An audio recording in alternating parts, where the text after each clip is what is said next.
So, hello everybody who is watching my channel. Today I'm going to give a summary in Hindi of chapter second, The Name Last Birth. So मैं इसकी एक short Hindi में summary बताती हूँ क्या होता है इस चैप्टर में। इसमें एक लेडी होती है जिसको बेबी होने वाला होता है। इन लेडी का नाम होता है सुजैन मॉर्गन और इनके हस्बैंड का नाम होता है जो मॉर्गन और इनकी शादी को 20 साल हो चुके हैं और अभी एक बच्चा चाह रहे हैं और इस चैप्टर में सुजैन मॉर्गन को बच्चा होने ही वाला होता है। तो इसमें एक डॉक्टर होते हैं एंड्रू मैनसन। इन्होंने अपनी मेडिकल की पढ़ाई ख़त्म कर ली होती है और अभी डॉक्टर के लिए तैयारी कर रहे हैं और उसके लिए एज अ असिस्टेंट अपने से बड़े डॉक्टर के अंडर ट्रेनिंग ले रहे हैं जिनका नाम होता है एडवर्ड पेज। तो इनकी एक गर्लफ्रेंड होती है डॉक्टर एंड्रू मैनसन की जिसका नाम होता है क्रिस्टीन। तो एक शाम को ये अपनी गर्लफ्रेंड से जो है एक उदासीन शाम बिताई है उन्होंने, मे बी उनके बीच में लड़ाई हुई है या कुछ हुआ है तो वो उनसे डिसअपॉइंट है, नाराज़ है अपनी गर्लफ्रेंड से क्रिस्टीन से। तो ये उनसे लड़ाई करके शाम को वापस अपने घर लौट रहे होते हैं जहाँ पर ये देखते हैं कि जो मॉर्गन इनका इंतज़ार कर रहे होते हैं। जो मॉर्गन जो होते हैं वो उनके घर से और हो जहाँ पर सर्जरी होने वाली थी उस रूम से वहाँ के चक्कर लगा रहे हैं क्योंकि उनकी वाइफ को जो है डॉक्टर की समय से पहले ज़रूरत पड़ सकती है। तो वो जब डॉक्टर को देखते हैं वो बहुत खुश हो जाते हैं और कहते हैं डॉक्टर से कि मेरी वाइफ को आपकी समय से पहले ज़रूरत पड़ सकती है डॉक्टर, तो आप मेरे साथ आइए। तो जो डॉक्टर एंड्रू मैनसन होते हैं वो अपने ख्यालों में ही खोए हुए होते हैं। तो जब वो जो मॉर्गन की बात सुनते हैं वो अपने ख्याल से बाहर आते हैं तो वो कहते हैं मैं अब अंदर जाके घर में से अपना डॉक्टर का जो भी उनका बैग होता है जिसमें इक्विपमेंट्स होते हैं वो ले आता हूँ। और वो ले आते हैं। फिर दोनों जो है जहाँ सर्जरी होने वाली थी, जहाँ सुजैन मॉर्गन को बेबी होने वाला था, जब वो रास्ते में जा रहे होते हैं तो ठंडी हवा चल रही होती है। कुछ ऐसा मिस्टीरियस होता है उस हवा में कि जो और कुछ ऐसा होने वाला है जो अभी फ्यूचर डिसाइड करेगा डॉक्टर एंड्रू मैनसन का, जो कि उन्हें भी खुद को नहीं पता कि क्या होने वाला है। और जो भी होने वाला था वो उनके अपकमिंग फ्यूचर को डिसाइड करने वाला था। अगर उन्होंने अच्छी सर्जरी करी तो उनका जो है वहाँ पर नाम हो जाता और बुरी सर्जरी करते तो मे बी उनका थोड़ी लोग उनसे डिसअपॉइंट होते।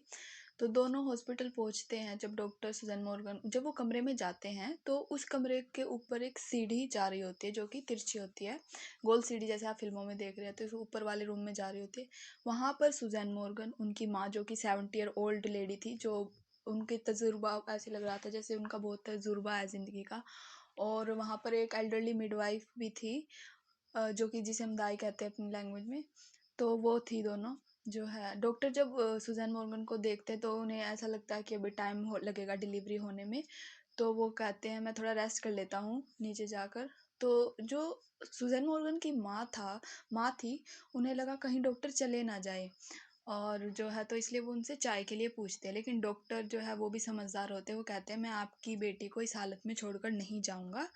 तो वो दोनों नीचे जाते हैं, 70 year old lady and doctor Andrew Manson. वो नीचे चाय पीते हैं डॉक्टर एंड्रू मैनसन। वहाँ पर एक चिमनी में नीचे वाले कमरे में आग जल रही होती है। वो वहाँ सोफर पैर फैलाकर अपनी ठोड़ी को छाती से लगाकर एक उदासीन माहौल में एटमोसफियर में कुछ बैठ जाते हैं, क्रिस्टीन के बारे में सोच रहे होते हैं और कुछ उदाहरण सोचते हैं कि किस तरह जो है एक इंसान को दूसरी लेडी ने जो है धोखा दे दिया जो उससे बहुत प्यार करता था, और एक दो एग्जांपल और वो ऐसे देखते हैं। सडनली ऊपर से दाई की आवाज़ आती है जो एल्डरली मिडवाइफ थी कि पेशेंट को बेबी होने वाला है। तो डॉक्टर ऊपर जाते हैं। बहुत संघर्ष चल रहा था क्योंकि बेबी होने वाला था। तो जो है जब बेबी हो जाता है तो वो देखते हैं कि बेबी जो है मरा हुआ है। तो डॉक्टर एंड्रू मैनसन जब डायलेमा में थे, असमंजस की भावना में थे कि वो उस मदर को बचाए या फिर बेबी को देखे। तो उन्होंने बेबी को दाई को पकड़ा दिया और उस दाई ने उसे बेड या पता नहीं सोफे के नीचे रख दिया।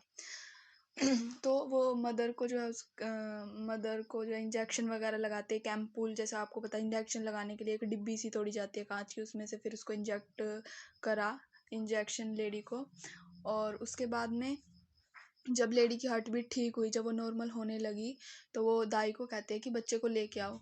बच्चा तो बहुत बीमार वो मर ही चुका था। तो एक टेक्निक उन्हें पता थी जो उन्होंने पहले अपनाई हुई थी और देखा भी था दूसरों को करते हुए।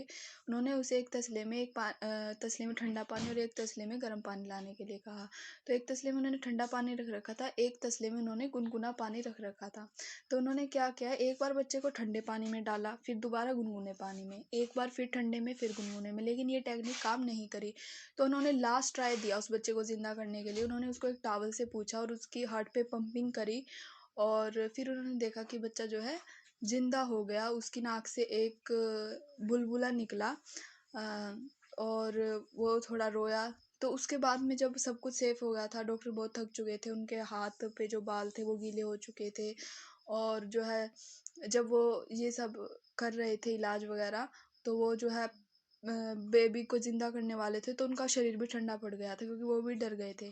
तो जब बेबी ज़िंदा हो जाता है तो वो उसके बाद भगवान से कहते हैं कि आखिरकार मैंने कुछ असलियत में रियल करा है। और उस टाइम जो डॉक्टर की, जैसे आपको पता है, शिफ्ट्स लगती है मॉर्निंग, इवनिंग और नाइट। तो जो जिनकी शिफ्ट खत्म हो चुकी थी वो अपने घर वापस लौट रहे थे और एंड्रू मैनसन भी अपने घर चले जाते हैं और वो एल्डरली मिडवाइफ से कहते हैं कि मैं अपना बैग बाद में ले जाऊंगा। यहीं पे स्टोरी खत्म हो जाती है। Thank you, and if you like the way I am speaking in the way I am narrating this summary from English to Hindi, then please do like, share and subscribe my channel.